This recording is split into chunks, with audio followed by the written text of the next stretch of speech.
Hi guys, welcome to Farm Ideas Kevin. Last time I promised you that I will make a video speaking about the businesses that work in hand, and today I'm going to break down it for you, and I'm going to explain and tell you what are the do's and the don'ts that you need to do in these businesses. One is archery business. Second business we are going to discuss is abra business. These are businesses that work in hand. Definitely, if you talk about archery, abra has to come in. So let us break one by one. An archery. An archery is a place where eggs are hatched into chicks, day one chicks.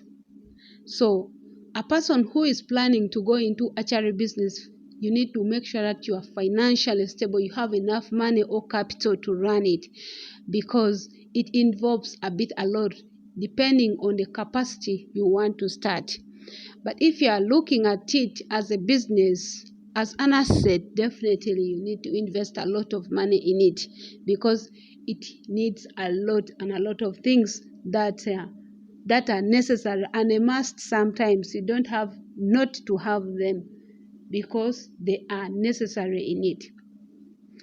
So let us look at what one should look at before starting this archery business. First and foremost, you have to look at the location of your business, of the establishment of your archery. Is the archery going to be in urban, or it is going to be in rural area? So make sure that you look at that very, very well. Keenly look at the customer demand in the area where you are going to establish the archery.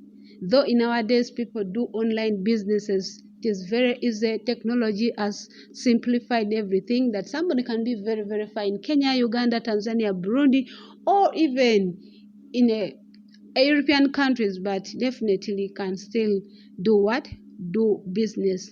It has no hindration in nowadays. So after looking at the location and customers, you have to look at the energy sources. Look at the solar, electricity, and generator. Those are the three I have mentioned. If you have any other source that you can tell me, you can tell me. We are looking at the archery business because it involves delicate material in it. Those are the eggs. So definitely, once you put the eggs in the incubator, you need electricity to run 24/7. Once it goes off, it will bring you a big loss or a problem. So you have to look at it very, very well, that I have to make sure that I'm in an area where electricity does not go off. And in case it goes off, do I have a backup of a generator? Do I have a backup of solar energy, so that the eggs don't get bad or don't go bad? So after looking at that, so let us look at also the shelter. Let me give you one example of this guy, farm up guy. He started this business of poultry slowly, but he was determined. All of us, we can now see where he is now. And another person I can give an example is Jeka. I know most of the people, you don't know him. Jeka is another individual who has established himself in poultry, but they started small, aiming big and expanding.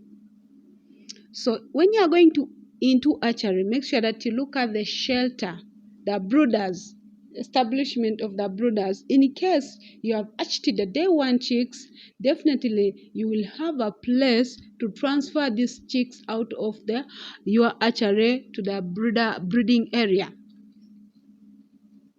That is a room that should contain feeds, drinkers, a good flowing, and heaters. So when you are going into archery business, look at that, because most of the archeries don't sell off their chicks at once. Sometimes they have to keep them into the brooders for weeks, for months, then definitely they keep on selling slowly. As you know, not all that you will get customers at once. Customers come varying on the way you advertise or on the way and quality of the chicks that you produce. So definitely, if you are looking at going into archery, look at the shelter, look at the feeds. Very important also, because after the chicks being hatched, they need water, they need medication, they need heat for warmth, because they don't have mother, so you have to provide them warmth in the brooder. So you have to look at that. How do we bring in the brooder business?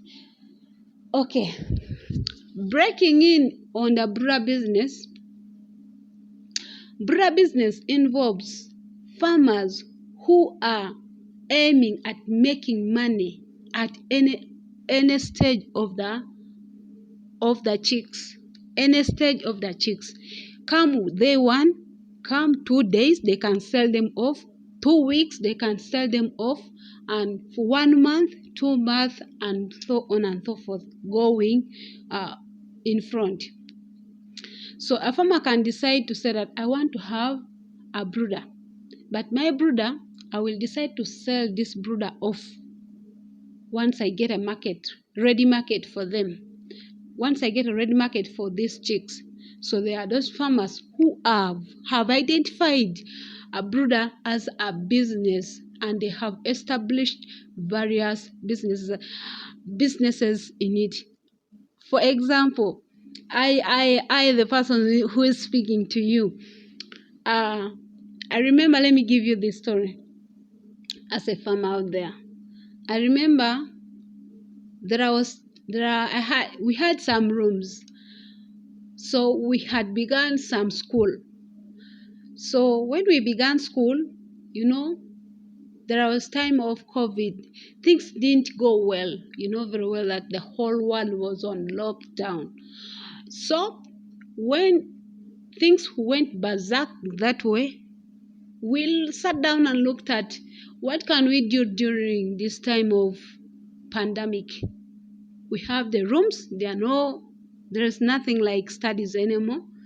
But we have to continue with life. Life has to continue. What are we going to do? Then we turned our classes to brooding chicks. So that's a business.